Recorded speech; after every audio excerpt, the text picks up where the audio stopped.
Welcome back to the Business Leaders of America podcast, where business leaders come to share their advice and journeys to success with existing and emerging leaders of America. Join us as we delve into the minds of these accomplished individuals, uncovering the strategies and insights that have propelled them to the top.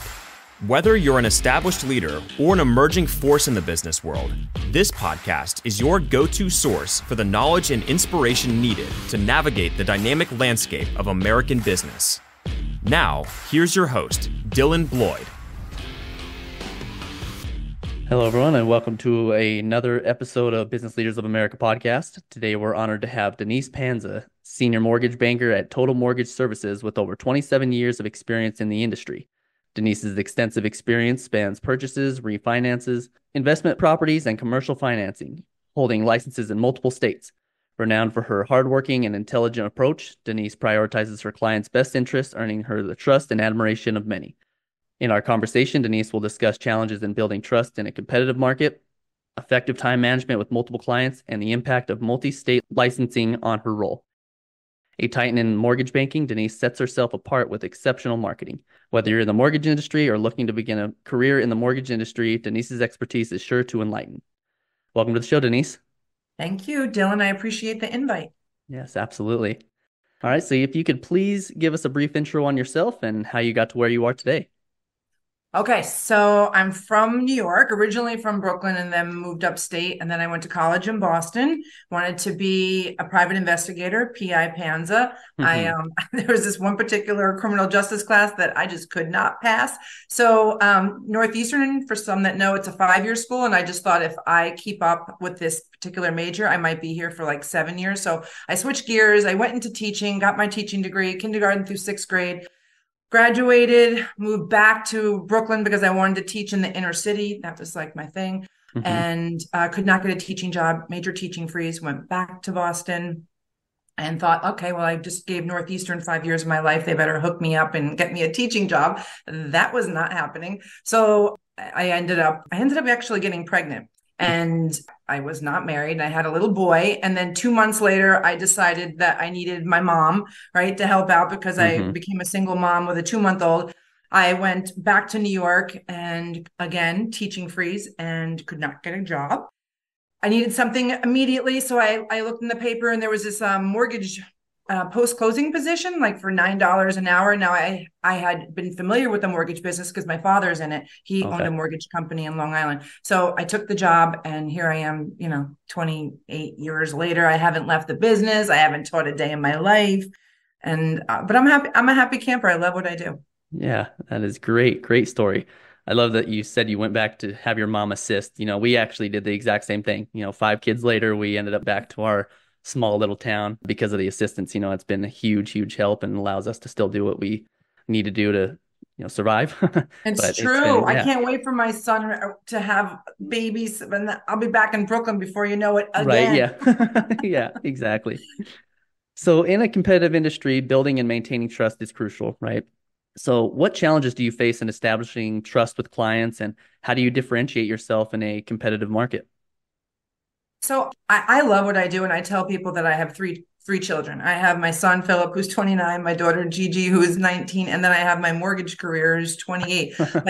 I really do love my job. And I think my sincerity and, comes out. So it's kind of like a no-brainer, like you get what you get with me. And because I'm so passionate and love what I do, that I think that it's easy to trust me. I hope that individuals trust me, right? And people want to work with people that they like, they know, and they trust. And I hope that I exude that. Yeah, I'm sure you deal with all types of people, all walks of life when you're out there, right? Yeah, you do. This business keeps me on my toes. I mean, you know what I mean? And sometimes, I can't wait for that glass of Cabernet at 5:00 because some things you just, every story is so different and you just can't even make this stuff up. What, comes at you. Right. Yeah. Glass of Cabernet just to either celebrate or to get you through the rest of the night. A little of both, Dylan. Right. Yeah, for sure. So time effectiveness is essential in obviously many aspects of business. Sometimes when you take too long to make a decision to complete processes, you can actually lose clients, right? So how do you manage your time effectively, especially when dealing with multiple clients and applications simultaneously? I think that I have mastered multitasking. It's just weird. People are like, you're weird. Yeah. I just can do that, right? So not everyone can do it. I also, all fairness, I became an empty nester. So, and I moved to Florida. So I do have a lot of, I've not had a lot of free time, but I especially do now because, I work out of my home and my day I commit to, to my business. So I'm able to stretch myself out because I don't have a full plate. I don't have little kids. I don't have a spouse, you know what I mean? So Right. I just get to focus on me and my career for the most part. Now, back in the day, I'm just going to go back to the whole multitasking. Like that's my thing. Mm-hmm. And the Yeah. busier I am, the happier I am. Right. Yeah. For me, I don't know. I feel like I got to do one thing at a time. It's difficult it takes a while to get to that point to be able to, manage multiple things at once, so I'm sure that you have to juggle many things at once. So Yes. that's great. So you're licensed in multiple states. So how does being licensed in various states impact your approach to serving clients, and what challenges or advantages does that bring to your role? So I'm in 15 states now, and I guess it definitely gives me a larger client Mm-hmm. population because I can service people, and obviously more than just the state that I reside in. But I think also what's really cool about it is when I have a client and say they're a New Yorker, I'm giving them better service because everyone has, or not everyone does, but some people like, oh, well, I live in New York, Denise helped me, but now I can buy my house down south with her. Or my grandmother lives in Texas and she needs to refinance or buy. So I can be that go-to for my clients, which I think puts me, gives me an advantage over Mm-hmm. maybe the next individual because they can only take care of one particular state. So it's for the ability to, because I'm on social media and obviously my social media just doesn't go to New Yorkers or just Mm-hmm. Floridians, but it goes to, a whole bunch of people. So for that piece, and then for the piece that I can just give my current clients just more service. Mm-hmm. Does that require you to travel a lot? Do you have to go many No, I places, do or is not it travel at all. No, everything's remote? correct. Wow. Oh, that's great. Yeah. Yeah. Does it require a lot of like continuous education for different states and different things that are occurring in those states? Maybe laws Yeah, and so yeah, regulations? every state is different. Every year I have to do like your standard 8 hours of continuing ed, and then for each state it's different. Virginia might be 1 hour, New York might be 3, New Jersey might be 2, and it at this point with my 15 states I'm at 20 hours. Jeez. Yeah, that is, I mean, That's got to be so tough to fun. follow up on. Yeah. Yeah. Hopefully there's not too many changes, throughout the years, but I mean, it's good that you're staying up on them because I mean, I guess if you stop for a little while and then went back to it, it'd be a little more difficult, but the fact that you're staying up on it every year is Correct. great. Right. Correct. Yeah. So yeah, you mentioned social media. You're obviously very good at marketing. You've grown a big following on social media, specifically LinkedIn, at least that I've seen. How do you believe effective marketing contributes to standing out in a crowded market and attracting potential clients? Well, you do have to be consistent. I'm sure everyone says that that's on social media. Consistency, right? You have to, I mean, I should probably post more than I do, but I want to be, top of mind. I just want to post, whether it's work related, or it's a little, throw in a little bit of my personal life, just, fun stuff, because I would just want to be, when someone thinks mortgage or thinks buying a house, I just want them to think of me. Mm-hmm. So you just have to be on the forefront. You have to just put yourself out there, which is sometimes a little uncomfortable, but that's how I feel that I'm able to be successful with social media is just by posting, posting, posting. Mm-hmm. Yeah, a few people have said that, they don't see many people doing it like you're doing it, and obviously your following is speaks for itself. But yeah, I mean, you do often speak of the importance of confidence. So in the realm of mortgage banking, how does having confidence impact your interactions with the clients, and why is it a key element in building successful relationships? So I think that just having years in the business, I kind of know my SHIT. Mm-hmm. So like Yeah, that right. helps me a lot. And I know that I have really awesome products and programs. And I know that I'm going to do the right thing for somebody and put them in the program that, suits them the best.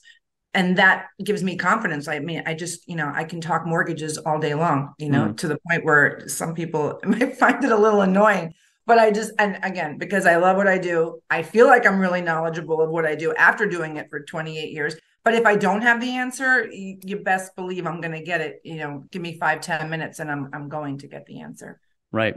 Yeah. And yeah, I mean, in your videos, it doesn't feel like it's only about mortgage banking. It's about really everything, tips and tricks of being just a better leader or better, more confident in what you're doing. And so I think that's probably why a lot of people relate to it. I've enjoyed following it for sure. Thank you. Thank you. Yeah, you do have to switch it up. I just can't talk about mortgages because I would probably shut me off a long time ago. Right. Yeah. For sure.